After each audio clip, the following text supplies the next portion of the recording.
state. From China's side, they see these Western operatives as being able to be bought and paid for by multiple different means, whether it's cash, or they're blackmailing, or it's honeypots, or pedophilia, and even worse. Whatever it is, they'll provide it, just provided that they get the influence and control that they want. And so you think of China, and it's like a James Bond movie. It's like a, Our Man Flynn movie or something. Is there a global plot and people are behind it? You can visualize that within China's war rooms, with these long-term plans. How do you take control of the world? What are the key places you have to do it? What industry, politics, weaponization, etc. do you need to control in order to take over the world? And I've mentioned it in the past, and I'll go into a lot of detail, but the wargaming that we were doing, using teams, augmented by computers, back in the 70s and then into the early 80s, that I was aware of before, I wasn't in those places anymore.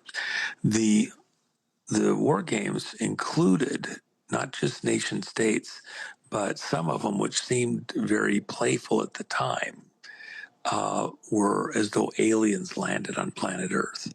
What if one alien landed and tried to take over the world? What would they do? What if 10 or 200, a very important number, landed and tried to take over the world?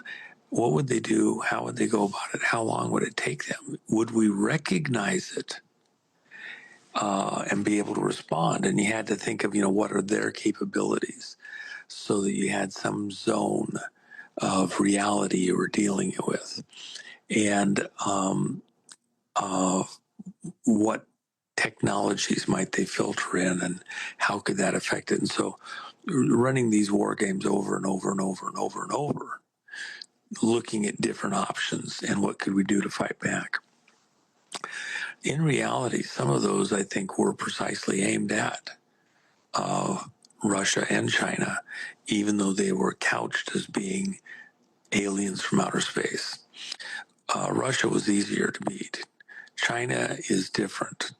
And you can visualize, I think everybody in this audience could visualize, that if you had a group with a military mindset, 20, 50, 100, and they start gaming out, how are you going to win the world? And what are the key hotspots? What do we got to do? Militarily, industry, technology, programming, all the way through it. And then you look at what's going on in the world, and especially something like AWEB. That is part of a very intricate, extensive, expansive operation to undermine governments around the world. Literally succeeding, if you want to go by where President Trump's coming from, in stealing the 2020 election in the United States. But let me go just a little bit further on that. So that presumes China's doing everything they're doing and we're doing nothing. We have no response in play to try to counter this. No, bullshit. That's why there's not a lot of light that's given to the public on much of what's being done to counter this, because we haven't pulled the pin completely on what needs to be done to counter this global operation. But it's coming, and it's coming very quickly. The flip, the turn is about to occur, and that's why President Trump has called out China, named it very precisely as being at behind the scenes, very overtly doing these things. And then where is the front line? You have nation states attacking and responding, but they usually do it as much as possible, not on their own turf, to expose their own resources, citizenry, etc. So they do it at proxy locations. Where's the main hub on planet Earth of the election frauds and undermining of elections, capturing of elections all across the planet? It's right here in Seoul, South Korea.